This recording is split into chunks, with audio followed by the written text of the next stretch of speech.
Hey guys, how are you doing? So you guys asked for it and I am going to do a bookshelf tour of the new shelves, and I'm not going to go through every single book or anything like that, but I'm just going to show you what I normally have behind me when I film. So you guys are going to stop seeing my face and you're going to start seeing my bookshelves. So I hope that you enjoy this. Bye. Alright, so if the light is too bad, I'm sorry, but I needed to do all of the lights. So if I back up a little, you can see all of my books. Oh, there's my cat. And all of my books, and I have already decorated for Christmas for the 12 Days of Cosmos. If you haven't looked at my 12 Days of Cosmos video already, you need to go and do that. So starting at the very first shelf, I have all of my Sophie Kelly books. I'm pretty sure I'm going to read this one again, A Midwinter's Tale for Cosmos, but I'm not quite sure. I move into the Allie Brandon. It is the Black Cat Bookshelf Mystery.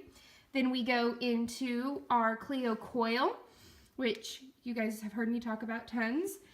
Then we go into Erica Chase, and this is, what series is this? Oh, this is the Ashton Corners book club mystery, and I love this mystery. Then we go into our wine tasters mystery. We go into our mystery dressmaking series that's based in Texas by Melissa Bourbon. We go into Josie Bell. This series is actually a series that I haven't read yet, but I'm excited to. Bailey Cates, which is a magical bakery mystery. We go into Leanne Sweeney and her Cats in Trouble mystery. I actually accidentally read these books out of order. I started with this book right here, The Cat, the Wife, and the Weapon, and I was really confused. We have this One Lone Wolf. This is This Other Sewing Circles by Elizabeth Lynn Casey. All of her other books I have on my e-reader, but I saw it in Barnes & Noble, and I couldn't not buy it. We have Kathy Aarons. She has a chocolate shop, so it's the chocolate covered mystery series. Then we've got Buried in a Book by Lucy Arlington. I actually haven't read her either. Down here, if I can move some of my garland, I've got my Sherlock Holmes books that I've had since I was in high school. Actually, if I pull it out, you can see all of the Post-it notes and things like that of the stories that I read and little bitty notes that I wrote and all of that fun stuff. Then Erin and I went to Barnes & Noble and I found this absolutely gorgeous edition of Sherlock Holmes, and I couldn't not get it.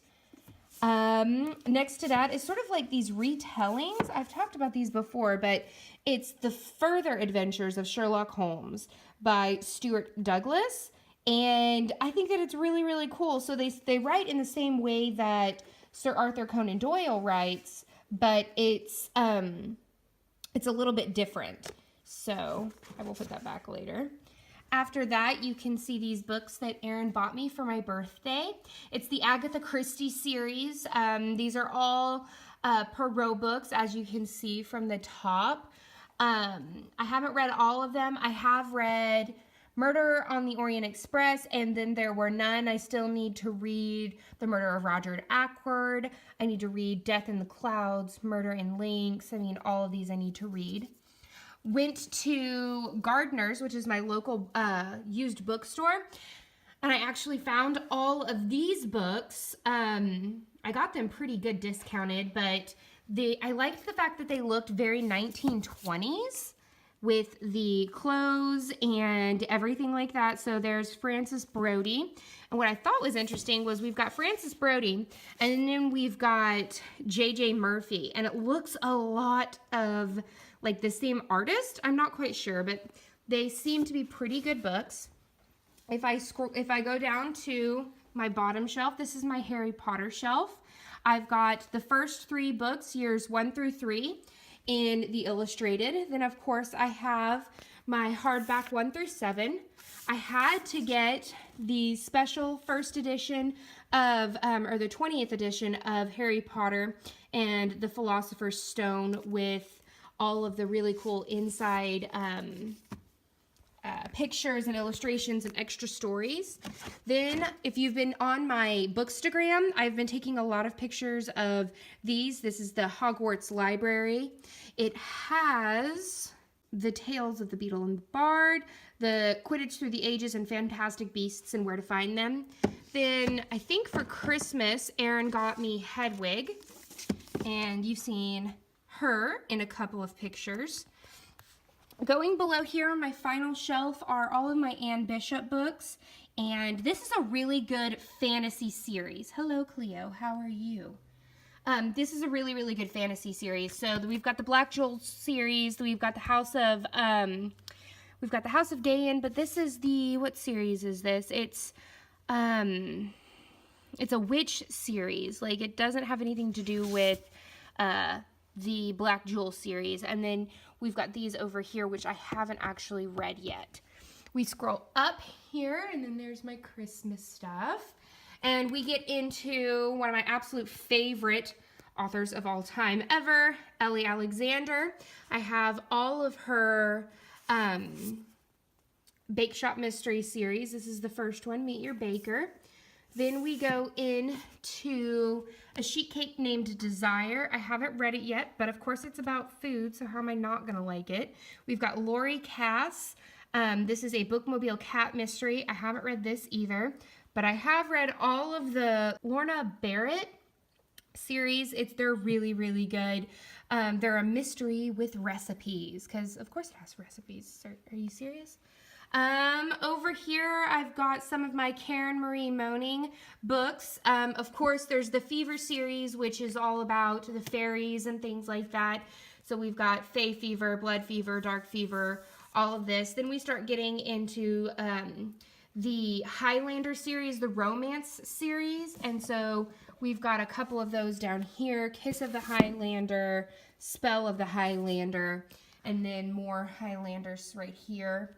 We get into Sherilyn Kenyon, the Black Dagger Brotherhood series, which is, this is a Dark Hunter series. So these are the Dark Hunter series. Sorry, I was thinking of J.D. Ward with the Black Dagger Brotherhood series.